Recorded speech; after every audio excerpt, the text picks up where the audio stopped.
काही महिन्यांपासून पादचारी महिला पुरुष यांना एकटे गाठून त्यांच्या गळ्यातील सोन्याचा ऐवज चोरून नेणाऱ्या 2 सराईत चोरट्यांना कल्याणच्या महात्मा फुले पोलीस ठाण्याच्या पोलिसांनी अटक केली।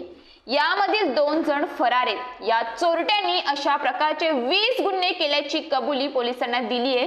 ते मूळचे गुजरातमधील आहेत। कन्नूभाई सोळंकी, शरीफ खान अशी अटक केलेल्या चोरट्यांची नावे आहेत। या दोघांचे अन्य 2 साथीदार जिग्नेश घाशी, जसवंत मीना हे फरार आहेत। पोलीस त्यांच्या मार्गावर आहेत। कल्याण पश्चिमेत पौर्णिमा सिनेमा चौकात एका पादचारी महिलेची सोनसाखळी दुचाकीवरून आलेल्या अज्ञात चोरट्यांनी हिसकावून पळ काढला होता। महात्मा फुले पोलीस ठाण्यात महिलेने तक्रार केली होती। ही चोरीची घटना पौर्णिमा चौकातील सीसीटीव्ही कॅमेऱ्यात कैद झाली होती। पोलीस उपायुक्त अतुल झेंडे यांनी शहर परिसरातून गुन्हेगारांचा बिमोड करण्याचे आदेश दिले आहेत। त्याचप्रमाणे वरिष्ठ पोलीस निरीक्षक ज्ञानेश्वर साबळे, उपनिरीक्षक विकास मडके यांच्या मार्गदर्शनाखाली एक तपास पथक तयार करण्यात आले। सीसीटीव्ही कॅमेऱ्यातील चित्रीकरण तपासून यामधील गुन्हेगारांची ओळख पटवण्यात आली।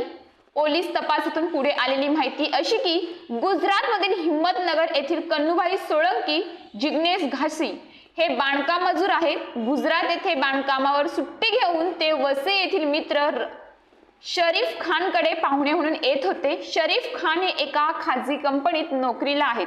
वसई येथे आले की सोळंकी आणि घासी हे ठाणे, पालघर भागात भटकंती करून पादचारी नागरिकांना घेरून त्यांच्या जवळील सोन्याचा ऐवज लुटण्याचे काम करत होते।